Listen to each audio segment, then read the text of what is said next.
Want to get in her way? Working? But isn't she just standing there? Just trust me. Oh, alright, let's see what happens then. Chiori sure is a mysterious person. She claims just to be a fashion designer, but she knows all these powerful people. The court of Fontaine isn't particularly tolerant of visitors from overseas, so it isn't easy for a foreigner to promote their brand here. Even more so in the competitive world of fashion. Even a local like me just trying to make a film has to face all kinds of challenges. So I can only imagine what Chiori has been through to get where she is today. I'm sure that having more connections has definitely worked in her favor.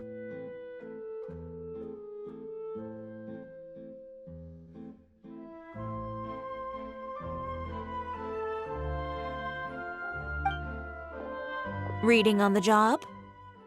Detective novel. One main character? No. Multiple. Branching storylines. I see. How's the plot coming along? One of the main characters is about to make a choice that will affect the rest of his life. I'd wager he's going to make the wrong choice. Any way to speed things up? There's something I need your help with. You know that doesn't depend on me. It all comes down to what the character chooses. Which is exactly why I'm here to help.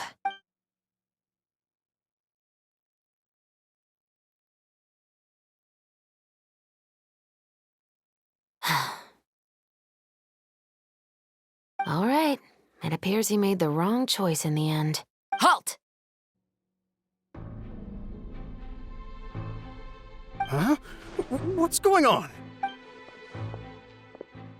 Hand over whatever you're holding. Oh, it's just a book. I didn't buy anything else.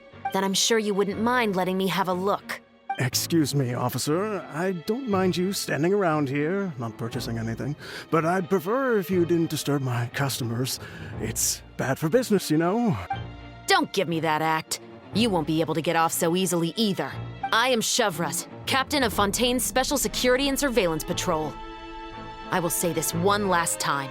Hand over whatever you're holding at once. And before you do anything unwise, let me remind you that I'll have you on the ground before you can even think about making a run for it. All right. I'll give it to you. But please let me say something first. If there's any contraband in that book, then the shopkeeper here is the one who slipped it in. I don't have anything to do with this. Why, you trying to leave me on the hook, huh? You were the one who said you wanted it. Save it for the interrogation room. Take them away, Letelier.